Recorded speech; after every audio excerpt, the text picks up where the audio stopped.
Ang system na ginagamit dito sa Highlands Crab is, ang tawag is Recirculating Aquaculture System or RAS. Dito, sa amin, ginagawa namin yung payat na alimango, ginagawa namin mataba. Kung nakakain na kayo ng payat na alimango, dito, kaya namin gawin export quality, yung alimango. Kinukuha namin sa pan, kasi naalagaan namin dito ng 1 to 2 months maximum. Tapos, pag mataba na sila, tsaka namin binibenta sa mga restaurants or end users. Number 1, ang alimango malinis na. Wala nang putik, wala nang mabahong amoy. Sa ganitong setup, continuous yung flow ng tubig, kaya laging fresh yung alimango. Regarding sa cannibalism, na common na nangyayari yan sa pan, dito lesser na.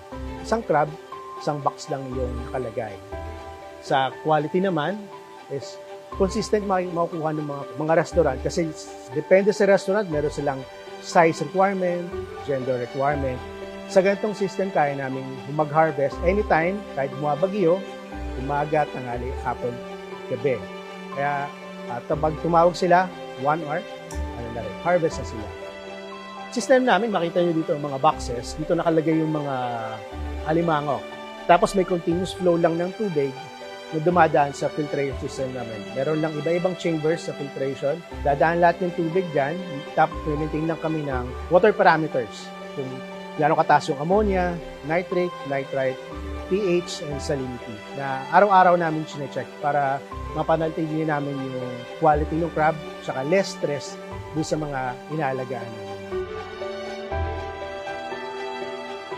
Siyempre nung una, medyo nahirapan kami kasi nung nagsimula kami 2020, 2021, medyo kakaunti pa lang yung ganitong business. Nahirapan kami sa management, pero unti-unti naman natutunan namin. Basically, dito sa ganitong system, kailangan mo mag-maintain ng tamang water quality. Yun yung pinaka number 1 kasi ang alimango is mamatay siya kapag pangit yung quality ng tubig.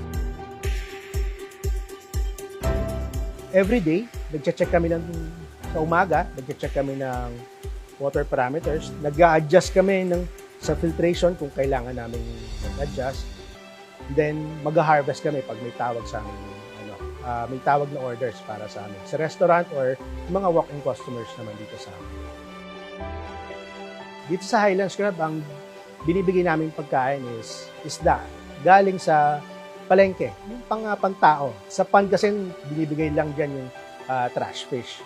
Pero dito sa amin, dahil kailangan na rin i-consume dito sa amin, ang binibigay namin yung human grade na isda. Especially yung mga maliliit na isda na lang. Hindi na kami nagbigay ng malaking isda. Everyday, pinapakain namin siya yung maliliit na isda. It's either kung ano yung pinakamurang isda sa market, yun ang binibili namin. Pero dapat fresh. Dapat pwede pang tao. Kasi for food safety concern, kailangan hindi tayo magpakain ng malapit na mabulok or bilasang isda. Kasi syempre, kakain din natin yung alimango para hindi naman lumipat sa atin. Dito sa Pilipinas, meron tayong 3 klaseng alimango. Si bulik, si pulahan, at saka si native. Yun yung nakukuha natin dito sa Pilipinas. Parehas lang naman ang alaga sa kahit anong species. Ang kailangan lang is monitoring ng feeding nila. Kung ang alimango is malakas kumain, kailangan mas maraming pagkain na binibigay. Pag ayaw kumain, lesser din naman ang binibigay. Pero kailangan na monitor siya every day. Dito sa amin may listahan kami kung kumakain or hindi kumakain yung alimango. Kailan ba siya huling kumain? Kailan ba siya kailangan i-harvest? Kailan namin siya kailangan i-check kung mataba na siya para pwede namin siyang ilinya pag may customers kaming dumarating. Ang minimum size namin dito sa Highlands Crab is 300 grams minimum. Maximum is kung ano yung darating sa amin. Usually, may customer kami naghahanap ng 1 kilo or more than 1 kilo, may stock naman kami.